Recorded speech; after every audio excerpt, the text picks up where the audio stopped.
Greetings, welcome back to Black Bear News, where we are discussing abrupt climate change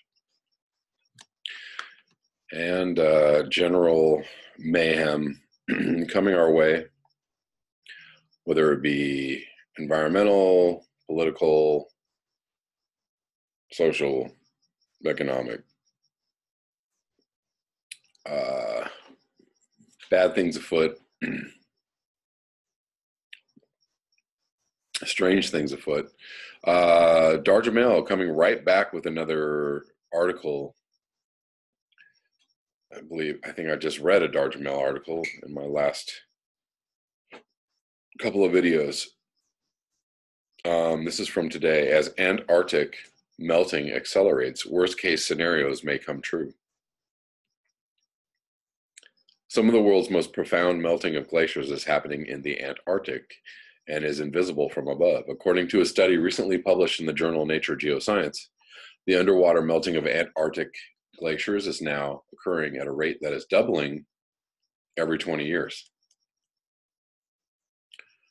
This means that the melting of the ice continent of Antarctica could soon outpace that occurring across Greenland, which would make Antarctica the single largest source of sea level rise. The new study was the first complete underwater mapping of Antarctica, by far the world's largest body of ice. The study shows that warming ocean waters have caused the base of the ice near the ocean floor around the South Pole to shrink by 1,463 kilometers from 2010 to 2016. This development will likely force worst-case projections of sea level rise to be revised upward. The current worst-case scenario outlined by the Intergovernmental Panel on Climate Change is just over 1.5 meters of sea level rise by 2100. The new data, however, confirms a study from nearly 5 years ago in which 90 sea level rise experts were surveyed and confirmed that sea level rise this century will exceed IPCC projections. Meanwhile, the U.S. National Oceanic and Atmospheric Administration's worst-case scenario is 2.5 meters by the same year. This worst-case scenario does not factor in the new data from the recent Antarctica study.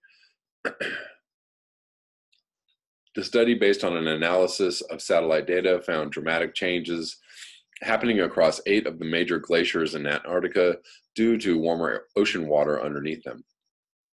The water is melting the glacier ice away from the seafloor, which was acting as a sort of plug, keeping the ice attached to the bedrock.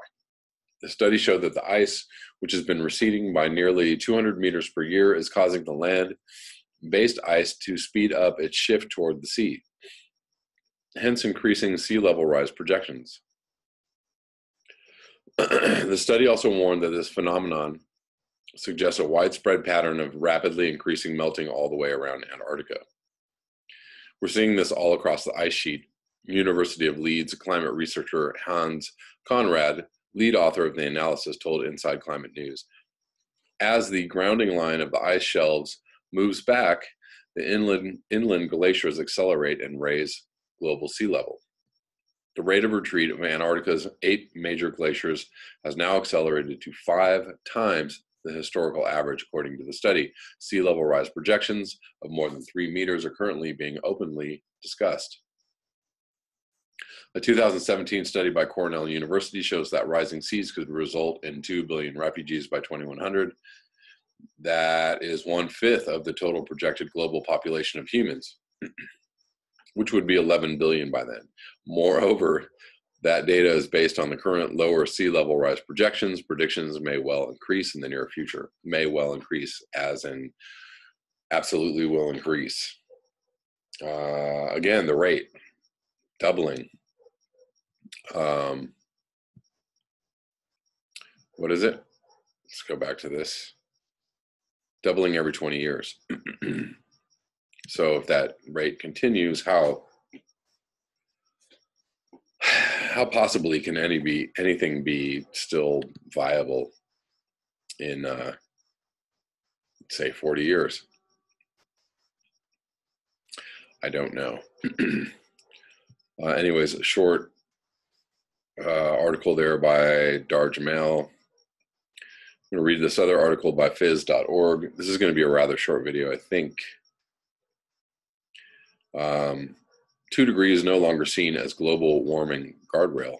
This is from April 2nd by Marlowe Hood. Limiting global warming by 2 degrees Celsius will not prevent destructive and deadly climate impacts as once hoped, dozens of experts concluded in a score of scientific studies released Monday. A world that heats up by 2°C, 3.6 degrees Fahrenheit, long regarded as the temperature ceiling for a climate-safe planet, could see mass displacement due to rising seas, a drop in per capita income, regional shortages of food and fresh water, and the loss of animal and plant species at an accelerated speed. Poor and emerging countries of Asia, Africa, and Latin America will get hit hardest, according to the studies in the British Royal Society's Philosophical Transactions A.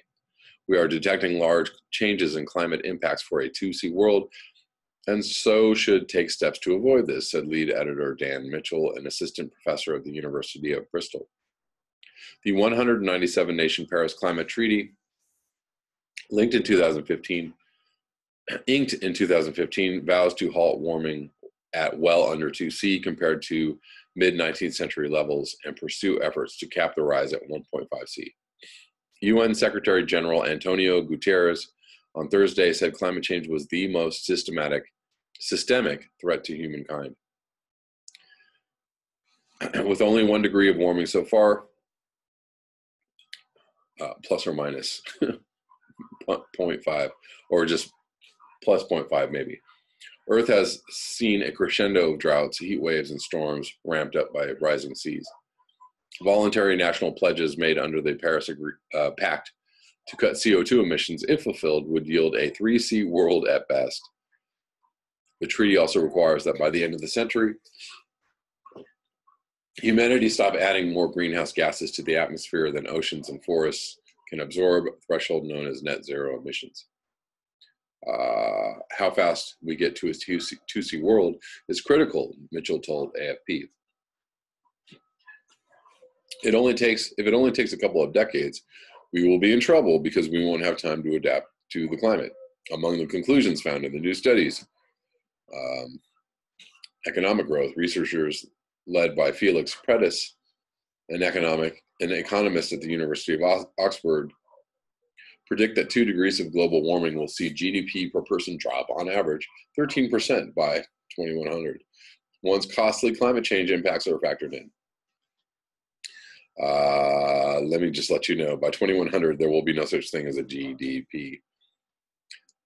Probably not by 250 either. A 2°C world will also show significant negative impact on the rates of economic growth. Predis told AFP, under a 1.5 scenario added, growth projections are near indistinguishable from current conditions. Really? Under a 2°C scenario, oceans rise about half a meter over the course of the 21st century, but well over a meter by 2300, another study found. When the planet warms, it takes the ocean hundreds, if not thousands of years to fully respond. Lead author Robert Nichols, a professor of coastal engineering at the University of Southampton, told AFP, unless the planet is warming at, 1,000 or many thousand times the rate that it has ever warmed before, then that's totally different. That's bad news for 500 million people living in highly vulnerable low-lying deltas, mainly in Asia, along with some 400 million people in coastal cities, many of which are already sinking due to overconstruction or collapsing water tables. Even in a 2°C world, the number of people affected a year by flooding could approach 200 million by 2300, the study calculated. 2 degrees of warming would spare humanity much misery compared to our current trajectory, but would still lead to increased drought, flooding, heat waves, and disruption of weather patterns. Is that a moth I'm actually seeing? I think I'm actually seeing a moth. Go figure. The countries that show the greatest increase in vulnerability to food insecurity when moving from the present-day climate to 2°C global warming are Oman, India, Bangladesh, Saudi Arabia, and Brazil. And why don't you just throw in all the other countries in there too, because nobody's going to fare very well. 1.5 versus 2C, a draft special report by the UN Climate Science Panel to be unveiled in October, obtained by AFP, concludes that holding warming at 1.5C by the end of the 21st century is extremely unlikely. Or how about by 2020 or 2025? At current rates, the greenhouse gas emissions putting the goal out of reach will have been released within 10 to 15 years. Meanwhile, CO2 emissions, after remaining stable for 3 years, raising hopes that they had peaked, rose by 1.4% in 2017, the International Energy Agency said this week. Excuse me. But every tenth of a degree counts, said Mitchell. Even if we can't limit global temperature increase to 1.5C, but can limit it to 1.7 or 1.8, this is still hugely more beneficial than just giving up. We can still keep temperatures well below 2 degrees, said Miles Allen, a professor of geosystem science at the University of Oxford, a co-author on several of the studies. But doing so requires that we start now and reduce emissions steadily to zero in the second half of the century. Woo! That was optimistic. If not painful to read or to take in.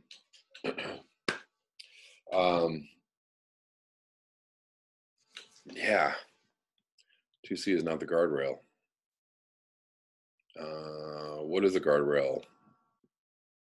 There is no guardrail. There's no such thing as a guardrail. It just sounds cool to say a guardrail. We're going to guard against this warming. We're going to guard against climate change. And right here, given the amount of carbon already in the atmosphere and the feedback's already kicking in, the guardrail is long behind us. So maybe another way to think about this is the way to go. I don't know. Maybe managing total disaster, if that's even possible, is the way to go. I don't know. I'm going to get into some sandbox news just because I have to, and because it is, it's news. It's happening, and I find it interesting. As I've stated before, I've been following the QAnon things. For anybody on this channel who is more conspiracy-minded, I really suggest that you check this out. And if you are taking the mainstream position of it's just a psyop, or these are people that are alt-right Trump followers, or they're whatever, just try and let go of all that nonsense, because this is actually something that's happening. But the reason why I wanted to bring it up is because interestingly, today there was a post that brought up the idea of extinction events. So I'm tying this into climate change because we are in a sixth mass extinction, but they're talking about, QAnon is talking about, said the words extinction event or extinction events. And I don't know if that means environmental, chemical, nuclear. I don't know what, in what capacity that they're referring to this, but in the same post, they were saying something about chemicals, cancer, babies on floor, hands and mouth, vaccines. They're just basically, they just started running down the whole list of basically environmental destruction that we're doing, we're bringing upon ourselves by our love of all things chemical, and which leads me to think that maybe that, I don't know if they're talking about this is all engineered and this is all by design. They're hinting at something like that. you know, I love a good conspiracy, and that's why I'm so interested in this. And I love a conspiracy that's actually not a conspiracy, which is that it's supported by fact, which makes it not a conspiracy, which makes it more along the lines of it's actually happening. But you know, the word conspiracy is used to keep people away from things that are dangerous thoughts. Don't go over there.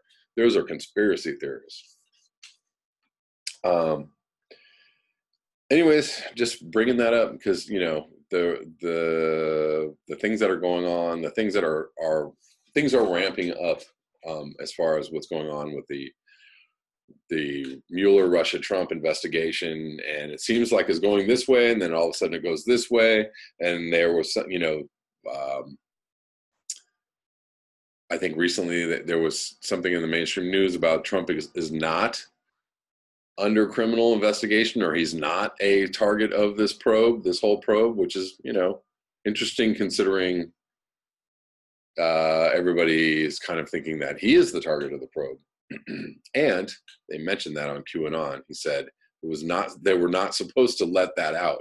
That was not supposed to be admitted or something, whatever. One more thing just to put out there, and I'm giving this information to you guys because it's interesting, and also because if it does work itself into something that is actually happening, or, you know, actually affecting everyone, not just people who are watching this, just, you know, something to keep your eyes and your ears out for. But apparently there's supposed to be many arrests going on in April. I don't know. I'll leave that to you to think about what those arrests might be. I may do actually a little longer segment on not just this, but some other conspiracies that are tied into this whole phenomenon, that are tied into the whole deep state phenomenon, that are tied into the whole, you know, conspiracy phenomenon, because it is something that is in my interest and is of interest to me. And I don't know, I may just do like either just a video separate, just dealing with that, or I may do a video where I just go off a little longer on that, because I have more that I want to say about it. Not just QAnon, but conspiracies in general, and kind of a whole, you know, there's a whole theory, there's a whole thought process out there that a lot of these things are tied together. And, you know, for those who rely on the mainstream news for their news, you know, everything is a coincidence, and nothing is at all ever tied together. It just happened, you know. So whether you are one of those people or whether you are not, maybe you'll find this news interesting. Maybe you'll find these ideas interesting. Maybe not. It's up to you to take in the information or not. That is all I have for you tonight.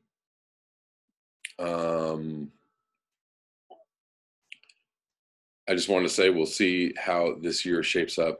You know, none of this political stuff might matter if we are, you know, heading over the falls. You know, ecologically, or, you know, if the biosphere is collapsing, we're not long for this paradigm, anyways. So who knows? All this very interesting sandbox stuff may not matter for much longer. Maybe we'll have a couple more years of it. I don't know. Before I ramble on much longer, I'm going to leave you with this. Thank you so much for your eyes, your ears, and your conscience. I hope to be back with another video tomorrow. Until then, peace.